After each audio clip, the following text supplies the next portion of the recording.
et l'opportunité de changer dépend de vous.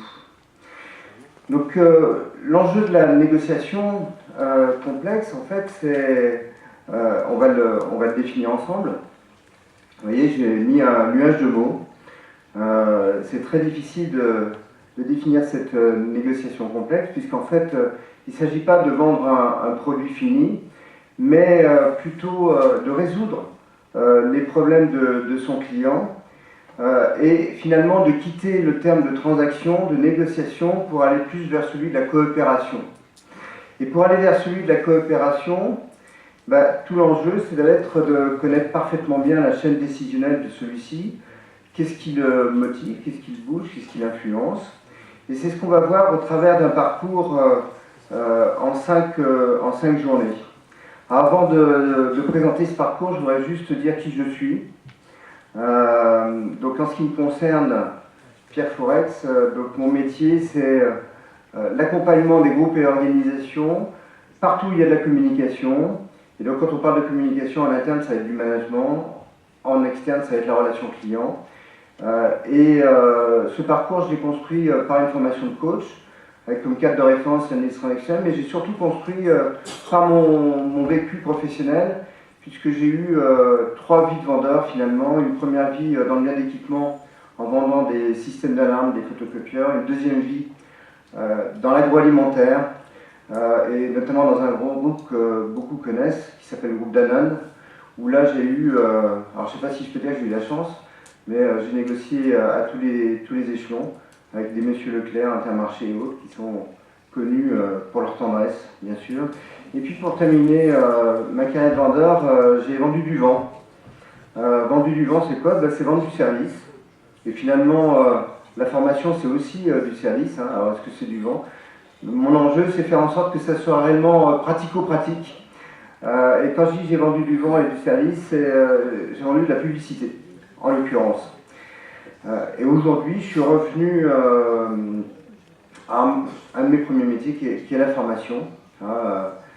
Et j'interviens à l'IAE dans le cadre de ce cursus qui vous est proposé et dans la continuité de ce qui a été fait précédemment. Alors, au niveau de l'approche, ce que je voudrais, c'est rassurer certains d'entre vous qui pourraient dire retourner à l'école, c'est quand même pas l'idéal. On n'a pas forcément l'âge de reprendre ses études. C'est vrai que c'est pas toujours simple de rester assis une journée complète à écouter quelqu'un. L'idée de mes formations et de mes interventions, c'est qu'elles soient vraiment interactives et pratico-pratiques. Mon enjeu, j'ai eu la chance de travailler dans beaucoup de grands groupes, d'avoir beaucoup de formations, et depuis que j'interviens dans la formation, mon enjeu, c'est réellement de faire en sorte qu'il reste quelque chose et que ces formations soient efficaces sur le terrain. Et c'est pour ça qu'elles reposent grandement sur l'échange des pratiques. Et c'est vrai que l'échange des pratiques, dans cette salle, autant de personnes, autant d'individualités, autant de métiers représentés finalement. Et ce qui est intéressant, c'est de voir ce qui se passe chez l'autre et finalement de faire en sorte que mon intervention, que la théorie ne vienne que renforcer la pratique et la conforter, au contraire. Et c'est pour ça qu'on repose sur ce triptyque d'apport théorique, de mise en situation bien sûr, pour pouvoir se rendre compte réellement est-ce que la théorie elle est valable, et puis l'échange d'expérience. Alors, le cursus il est composé de 5 journées. Donc 5 journées, on va pouvoir les afficher toutes d'un coup, ce sera plus simple. Il y a 3 journées qui sont prévues en cette fin d'année et 2 journées en tout début janvier. Donc j'imagine à des périodes un peu plus calmes pour tous. Et il y a une logique et une progression dans ces journées. La première des journées, la négociation complexe, l'idée c'est déjà de répondre à cette question-là, qu'est-ce que c'est? Et finalement, la négociation complexe, en quoi elle peut être complexe? Elle peut être complexe, elle l'est de plus en plus aujourd'hui, parce qu'en fait, on a à gérer des relations intergénérationnelles.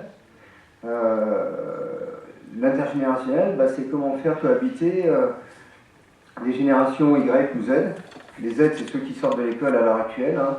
Donc vous allez retrouver comme acheteurs en face de vous. Et quand je vous regarde, j'ai plutôt des seniors en face de moi. Alors, les baby boomers, c'est comme ça qu'appellent les sociologues toute la génération d'après-guerre. Comment faire en sorte de s'entendre entre un baby boomer et un senior. Et dans la relation commerciale, c'est un vrai enjeu.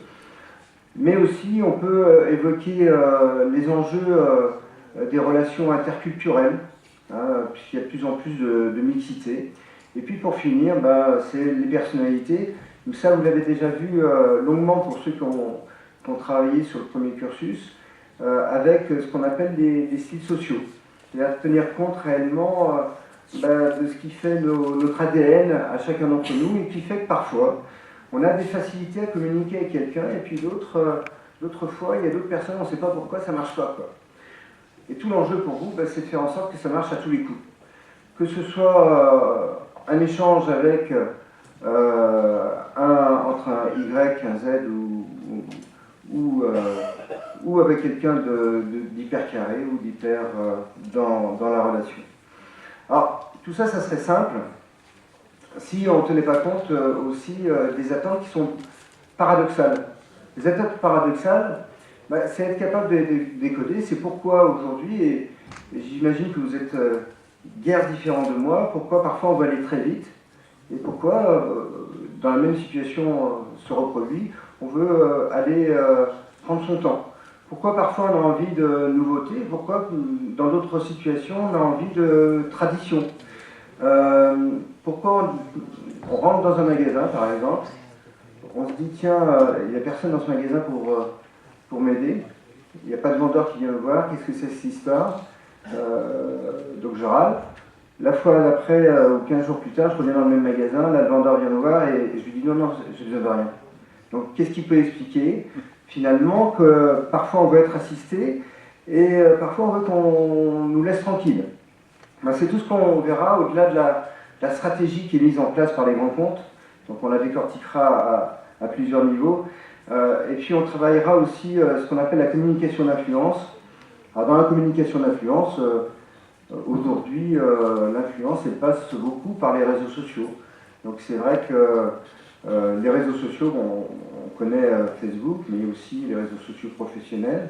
Donc voir comment agir ou interagir dans ces réseaux et faire en sorte que ce soit une vraie source d'inspiration et une vraie veille. Alors, je vous proposerai une approche. Et cette approche, plutôt que de parler de vente complexe, j'ai préféré parler de vente à proposition de valeur et unique. Faire en sorte que vous vous distinguiez réellement dans votre approche, même si vous avez parfois un produit qui est fini. Ce produit fini, il s'agit qu'il soit présenté de façon attractive à votre interlocuteur. Et pour ça, on va travailler sur 3 piliers.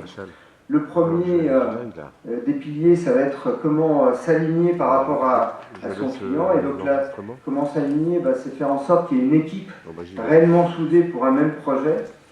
Et c'est ce qui va inspirer et permettre d'inspirer à votre client la confiance et la crédibilité. La confiance, ça ne s'injecte pas, ça se mérite.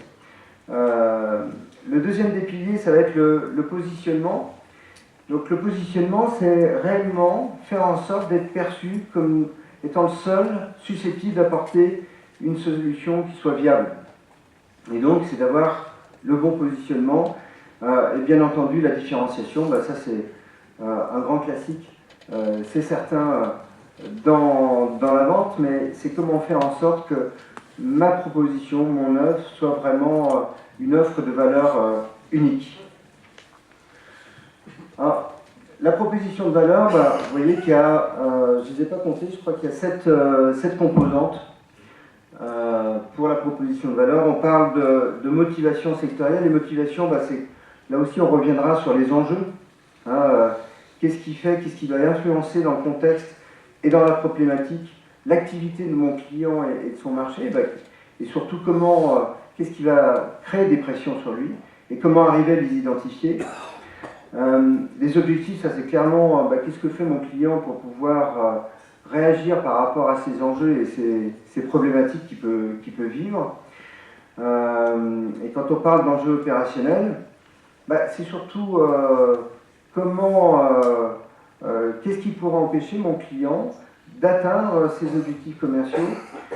Et finalement, c'est faire preuve d'anticipation et d'identifier quels sont les problèmes et les risques qu'il doit anticiper. Et à partir de là, finalement, ma solution est la brique de l'offre que mon entreprise peut proposer, vient naturellement avec comment mettre en avant les solutions pour pouvoir nous positionner avec un avantage réel et différenciant par rapport aux concurrents.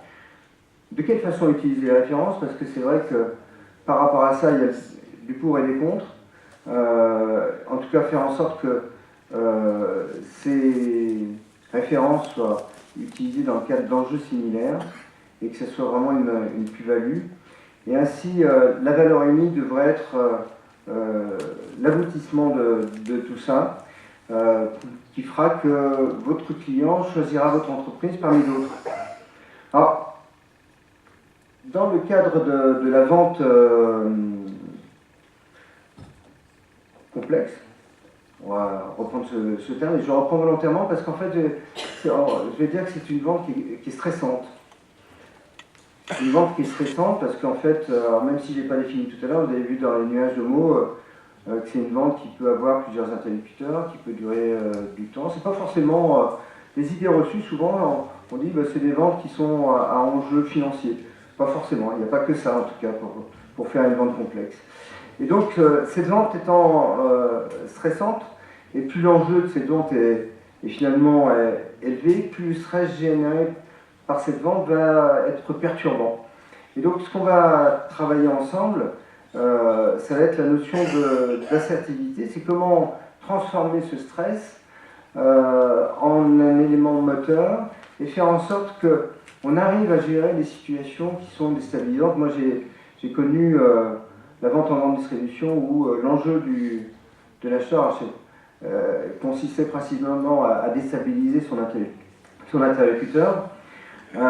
C'est justement comment arriver à gérer cette pression, ce stress et faire en sorte qu'on serve de la force de l'autre pour l'amener là où on le souhaite. Et c'est pour ça que dans ce cas-là, on parle, bon, vous avez entendu l'expression, hein, c'est pratiquer le judo plutôt que la boxe. C'est comment pratiquer le judo efficacement. Et puis aussi, au final, parfois on fait tous les efforts possibles et imaginables, et néanmoins ça va mal. Donc comment arriver à récupérer des situations compliquées, en tout cas comment à rétablir la communication, puisqu'en fait finalement ce qui se passe, c'est quand il y a une tension, c'est qu'il y a deux personnes qui ne sont pas sur le même registre. Donc comment faire en sorte qu'elles arrivent à revenir sur le même registre de communication et à rétablir cette communication. La dernière journée,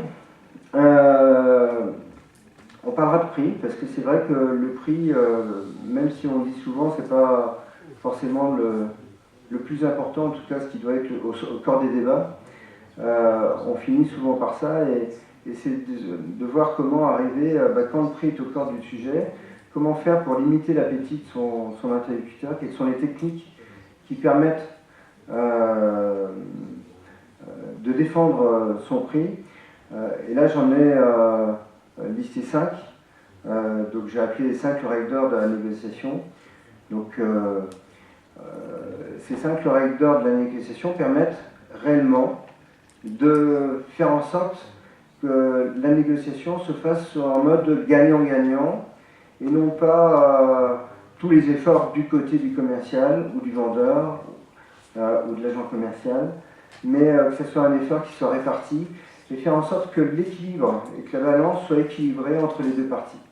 Et donc vous donnez les atouts justement pour pouvoir mettre du poids de l'autre côté et ainsi avoir un vrai échange avec votre client. Bien entendu, on passera par les curseurs du pourvoir et voir comment arriver à gérer finalement chacun de ces curseurs. Alors, quand on parle des curseurs du pourvoir, bon, je ne vais pas tous les citer, mais on pense au pouvoir du temps, la pression qui peut être exercée par ça, le pouvoir du choix aussi, puisque notre offre n'est pas forcément la seule, et au final, le pouvoir de sanction c'est arriver à comprendre que finalement, les pouvoirs, ils ne sont pas que entre les mains de l'acheteur, ils sont aussi entre nos mains à nous, entre les mains du négociateur et du commercial.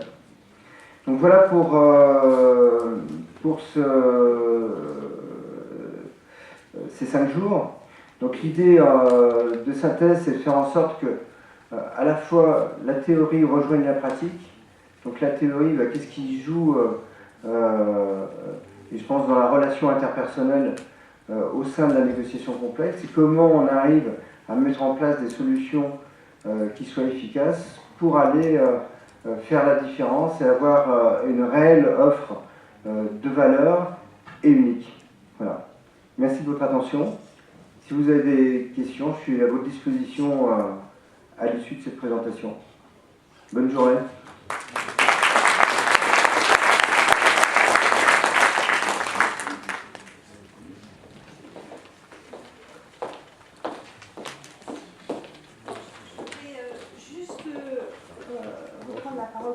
Très rapidement, puisqu'on va passer à la remise des certificats donc des 2 promos de 2014-2015. Alors je ne sais pas si toutes les personnes sont là, je ne suis pas sûre, mais peu importe, de toute façon, pour ceux qui ne seraient pas là, on regardera les documents et ils nous seront remis par la suite. Donc il y a Madame Decagny.